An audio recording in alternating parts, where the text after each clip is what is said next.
What's up, guys? My name is Anselmo Bueno, and I'm gonna be talking about the women's right movement and the temperance movement. These movements started around the 18th and 19th century, and you can say it all started with the women's right movement. The women began to preach for slave freedoms in the 18th century when they later realized that they were fighting for other people's freedom and not theirs, and they thought it was time to fight for their own.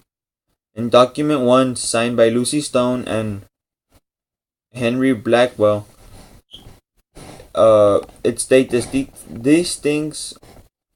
It states all these things that women did not have the right to do, like they didn't have the right of custody of the wife's person and not having the sole ownership of her personal property. In other words, this document fought for all the rights to any concept of property and control over herself and her posterity.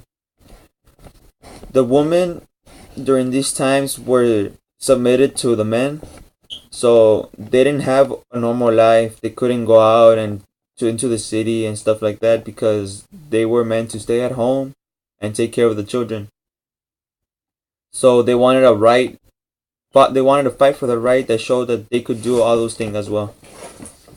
The women's right movement also fought to get women's equal jobs as men, which was accomplished, but was not really equal.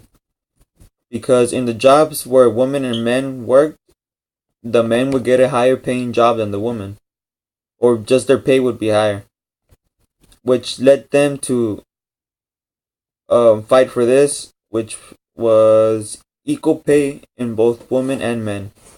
So according to Robert L. Owens, the senator in Colorado, women fought for equal wages and to protect their children. As said in document 2, which said, matter of public health is a matter of great importance, but above all laws, the improving the school systems.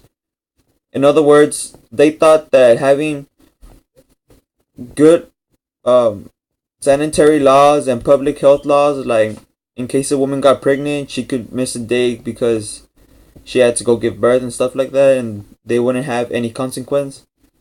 But they thought that above all this, that the children in school should get a law that made them equal as well, and got them protect and stuff like that. And the temperance movement was a movement that women did against their husbands because they were heavy drinkers. Since alcohol became legal, many husbands abused their wives when they were drunk.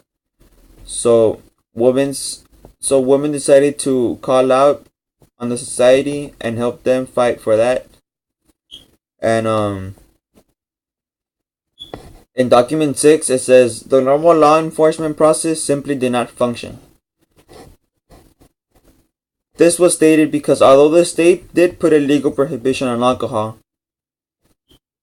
and on alcohol production, the people still managed to drink a lot and still smuggle a lot of alcohol into the country. The people that were smuggling all this alcohol in were called bootleggers. And there's a cartoon called Too Big for Them that shows the bootleggers' power, that it is greater than the FBI's, the federal police, and the state police, and stuff like that. If you will give me just a minute, I'll show you the picture. Right here, it shows you how the boot is the bootleggers, and they have so much power. They're so huge compared to the other three, which are the federal police, the FBI, and the state police. That shows you that the bootleggers had way more power than the police did. So that law did not help them stop all this abuse against women and all these other bad things that came. So also in document 4, there's from document 4 that is from the National Temperance Almanac that says this has caused more than 3/4 of all pauperism, 3/4 of all crime, and more than 1/2 of insanity.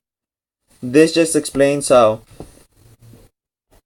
this um this abuse on alcohol that men had created three-fourths of all the extreme poverty and three-fourths of all extreme crime.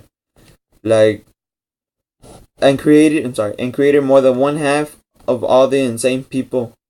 So was this trying to tell us that three-fourths of all men that were heavy drinkers led them and their families into extreme poverty, which meant that they lived in the streets, they barely had any money to buy food and do all that good stuff, and also led to crime. So once a man is under the abuse of alcohol, is under the influence of alcohol, does not think straight. So if something sparked their anger, they would go at it. That's why this caused many bar fights, this caused many fights, many murders, and all those different kinds of crime. They also stole from places and stuff like that. And the last part says it created one half of all insane people.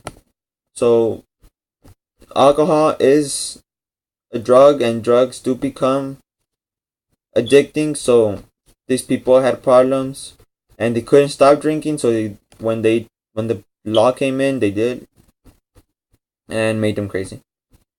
So you can say that the women's right gave jump to all the other movements, and it gave to this the women's rights movements, gave them all these laws, equal jobs, the temperance movement.